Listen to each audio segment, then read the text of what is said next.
I next call upon the next speaker, Dr. Subramanian, who is going to give his valuable experiences and thoughts on the strategies for promoting language development in children. Over to you, sir. Thank you. A very good morning and welcome to all of you for day 2 of the conference. Today, the topic that has been allotted to me is to look at strategies on language development.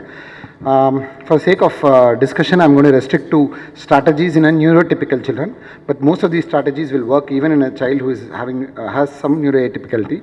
But still, we'll go ahead with considering children who are neurotypical. So thanks for keeping my slide up. So we all know child development is a complex process consisting of biological, psychological, social and emotional changes in a child. And the child progresses from a stage of complete dependency to a stage of autonomy. So this is all about child development, and we need to keep in mind the difference between speech and language. Speech is defined as a verbal product of language.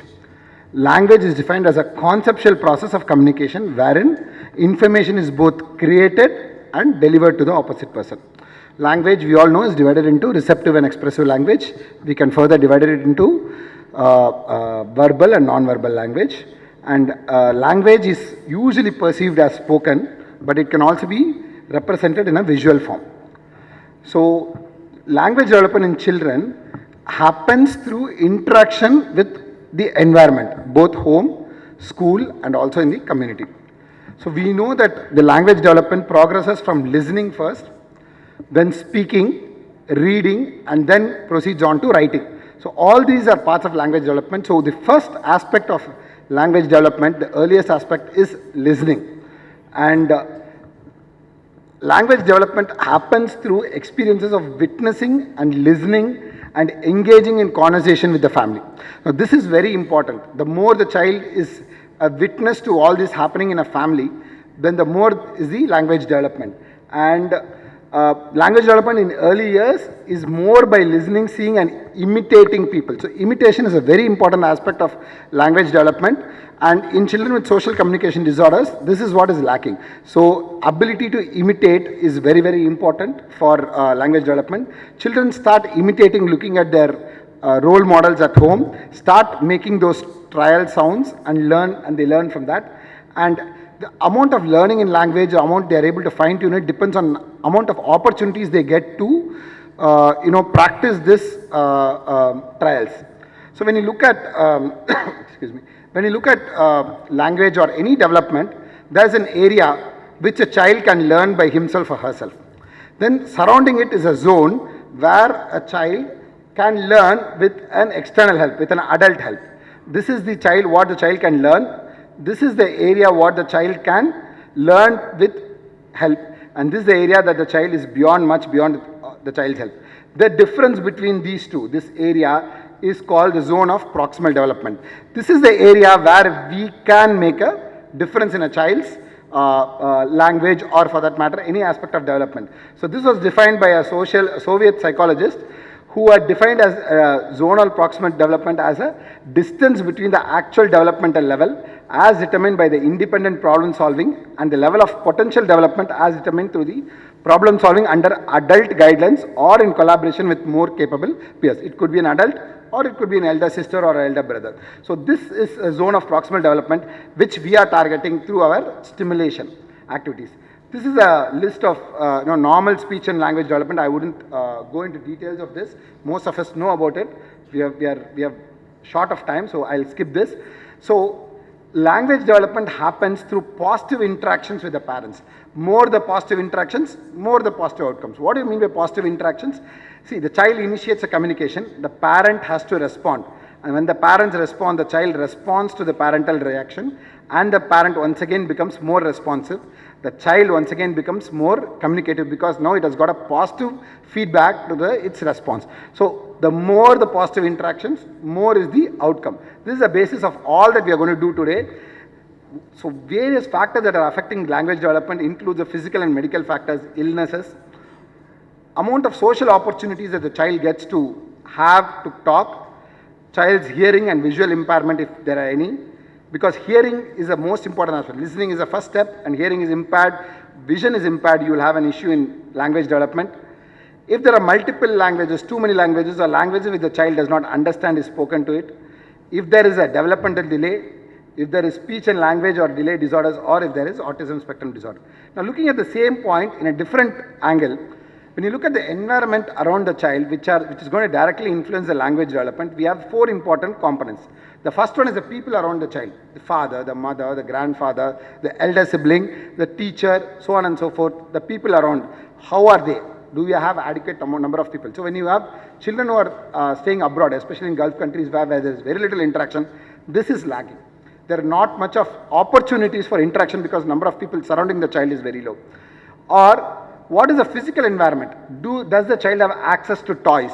Does the child have enough resources, dummies, books, and is the location conducive for a child to explore? So these things, physical environment also becomes an important aspect. The third important point is the auditory environment. Is the child able to hear? Is the child constantly exposed to television? Is the child having too much of background noise where the child is not able to hear properly? Is the child able to, is there a proper language available in this setting which is consistent where the child can learn?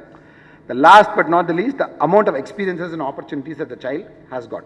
So all these things influence language development. So coming to where and how we can target. First point is, when do we target? We target the golden first 5 years. I called it the golden 5 years because that is the first 5 years where we can make a difference. We can ensure that the zone of proximal development will be improved. So this is a very important time of the child, and there is a lot of evidence to say that early language stimulation and good language in early years has a very good long-term outcome. We have a lot of studies on that. School performance is better, child's long-term performance in the community is better. So who are the key players whom we should influence to ensure that this happens? Parents, of course, home environment, the play school or the school environment, the teachers, and other social interactions and environments that are available. So the most important thing that I would definitely suggest is availability of printed material to explore. Now yesterday, Dr. Srinivasan during his lecture had spoken about how there are e-libraries and we are not giving mementos as books. So that was a suggestion. So he was once again alluding to the fact that printed material has its own influence on the way we are able to think and cognitively apply what we have. So it's the same thing with the child. So what happens is, if there is enough printed material in the surrounding of the child and child is exposed to that, the kind of language development that happens is much, much better. This could be children's books, magazines, labels. For example, child's things are put, food is put somewhere. Let's say there are nuts put in something or there is a play material. That could be labeled either with the name in the word form or could be labeled also in picture form. Children will start looking at labels and start associating it with the things inside. So that is how language develops. We can prepare a wall of words that contains commonly used words and child can start associating with that. We can have a special room for a child, say in a play school or an environment, where there are enough number of printed materials for the child to explore. And most importantly, these things should not be kept locked up somewhere where the child cannot access it. Access to these things become very, very important. So it has to be within the vicinity and reachability of a child. We are talking about a toddler it should be very easy for the toddler to be able to reach and read it. Access is very, very important. Many a times these books are there at home, but it's kept somewhere. So that is also equally important. Then the next important point is conversation between the parent and the child. The conversation is a process that provides rich language experience to the child. A conversation is very, very important. It has to be consistently there. I have mentioned your parents, but I have also mentioned about caregivers, because in today's world, we have the grandparents who are primary caregivers many a times. So we have to also mention all the caregivers, whether it be parents or some other caregivers who are important. And it is through conversation that the children learn to act, express, understand facial responses, gestures, and the complete spectrum of language. They are found in studies that parent coaching also helps. So this is all for pediatricians to, how to stimulate the parents to stimulate their child. Dr. N.K. Sinari yesterday was talking about habilitation, talked about a lot about parent directed effort. And this is one parent directed effort where many parents are nuclear families and they don't know how to interact with the child. Training those parents also helps a lot.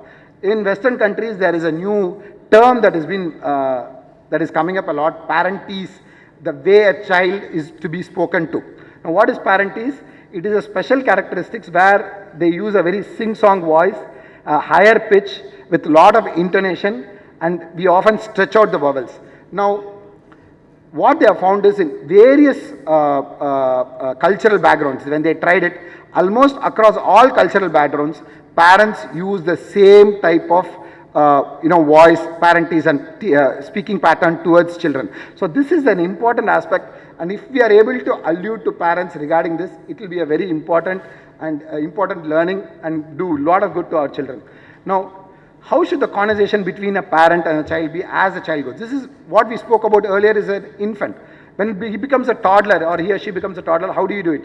We have to establish an interaction. Parents should be told to establish an interaction with the child. The question should often be open-ended. It should not be closed-ended. Idu venuma, idu venama. Do you want this? Or it should not be like that. It should rather be an what do you want? That should be the kind of open-ended question. And we should wait for the child to complete the sentence. Often what happens is we are in such a hurry.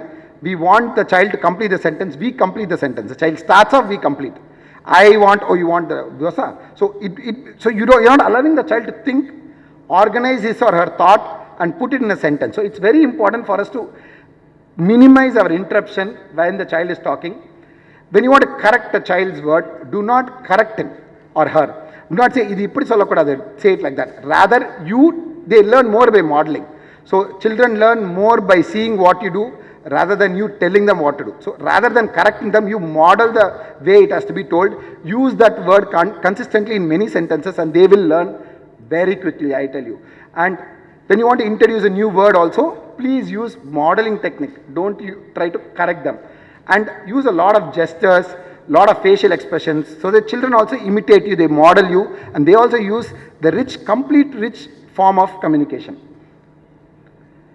Storytelling is a very important aspect of communication and language development. We all come and tell a lot of stories on this stage, and this is one more storytelling that we are talking about. Storytelling can be, we are not talking about storytelling with books. We are talking about storytelling without books, using props or without props. So storytelling can be a very, very effective method of language development. It can be done by anybody in the family. It can be done by teachers in school. It could be done by any member of the society. And it helps the child understand and associate words with certain emotions. It's very important for a child to know that, and that's what has happened. This can be done with props or without props, as I told you earlier. After the story is told, we can ask the child to recall and mention the title of the story. We can introduce new words. As you talk about the story, you can reinforce certain words, tell its meaning and teach the child. You can pause to explain the new words. You can talk about the story within the children. You can talk about a specific character, talk about the moral aspects of it also, and encourage children to create their own story. This way the child's imagination also develops, and encourage children, they can then go in for what is called a role play if they are developmentally appropriate to do that. So role play is another method. You tell a story, ask these children to enact it. You be the king, I'll be the queen. You be the king, I'll be the slave. Let's enact it. So that way the child starts using his imagination and needs to express the emotion of the other character. Now he has to think about it. All this will help the child develop his own thought process and cognitive function. So hearing is improved, ability to speak is increased, there is vocabulary that is better, the child develops awareness about the language and its symbolic system of language development, and child learns to concentrate. It needs to concentrate. So your ability to sit and listen to something for some time starts developing quite early. So these are very important skills that we are looking at as a pre-school skills. So we can do that. Next comes reading. Once again, reading is very, very important. It's a complex process. Reading is not just reading what is written there. The process is involving handling that book, sometimes even chewing that book, turning the page, following the story, repeating a sound that the book is making, bringing attention to objects on the page, following a narrative, also recognizing what is there in the book in real world. Representation is recognized. So all these things are involved in reading. So reading a book becomes a very important aspect. It improves bonding with the caregiver also. And there are studies that have said that parents who are co-reading with their children have a lower stress level. So it is very useful for parents also. So this is a this is what I recommend as a first book for many of my toddlers, The Very Hungry Caterpillar by Eric. I use it for my daughters also. It is available in bound form. It's a very, very simply written book. So it has to be a simple narrative, very short sentences. But when you read it, you have to read it with clear articulations, with loud voice, and we have to read with appropriate expressions.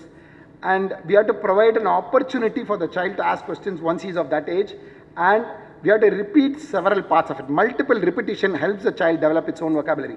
So it's there available in Amazon. You all can try looking at it. Buy one for yourself in your clinic. It will be very useful. Buy the board book, which has got a touch and feel book. That will be very useful for young children.